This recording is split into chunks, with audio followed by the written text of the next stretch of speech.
Normalment amb la festa major la gent té molt d'interès en saber un contingut concret, que és bàsicament el de les activitats.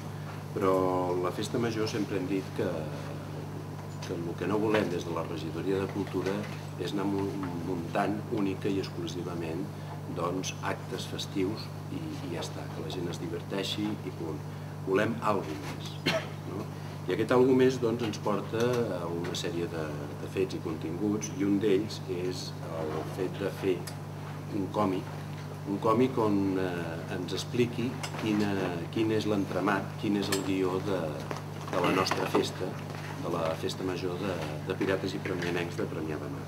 Donar les gràcies a l'Albert Calls i a en Robert Segura, perquè crec que com a persones que a més han contribuït voluntàriament, i això vull destacar-ho, crec que són dos de les persones que a vegades coneixem molt a certs personatges de la nostra ciutat o de fora, però altres personatges, i permeteu-me que us digui així, personatges de la nostra ciutat, a vegades queden en l'anonimat. Agrair a en Ramon, el Ramonet, el seu treball, i agrair també a en Ramon Coll, que ha sigut també una de les persones precursores d'aquest còmic.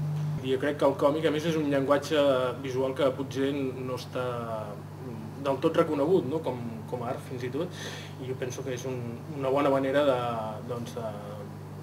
de primer gairebé retre un homenatge, diria jo, a en Robert sobretot, i després de fer una difusió d'una festa com la Pirates i Premianencs a través del còmic. Fer el guió d'una versió dels Pirates en còmic, senzilla, com un quadern, no? Ni que els quaderns que es feien en els anys, suposo que 50 i 60, en Robert ens ho explicarà. Em diuen que el dibuixant és el Robert Segura, i bé, jo entenc que és allò que un senyor que toca la guitarra cantonada li diuen si vol cantar amb l'Sting i diu que sí, no? Llavors, quan vaig saber, lògicament, que el Robert Segura era el dibuixant, li vaig tirar, encara que no hi hagués hagut aigua, no? Perquè, entre altres coses, dels milers de còmics que he llegit molts eren del Robert, no? Jo al principi pensava que no ho podria fer perquè estava acostumat al guió, fer-me el guió mateix.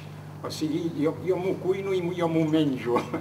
I al veure que hi havia tants personatges em vaig trobar com una mica desplaçat, però de seguida el vaig anar ja captant bé. Trobo que queda molt bé, hi ha molts gags aquí, però pel gust meu hauria estat bé que hagués sigut el doble gros, per fer-hi aquí el tràfic de pirates i donar més protagonisme a l'Omart i als personatges. Aquest que hauria sigut de conya, que hauria estat molt bé. En fi, no sé què és el que haurà sortit de tot això. He fet el que bonament he pogut, que estava ja molt desentrenat amb tot això de les historietes. L'editorial va tancar el ram aquest i, en fi, és tot el que puc dir. Vale?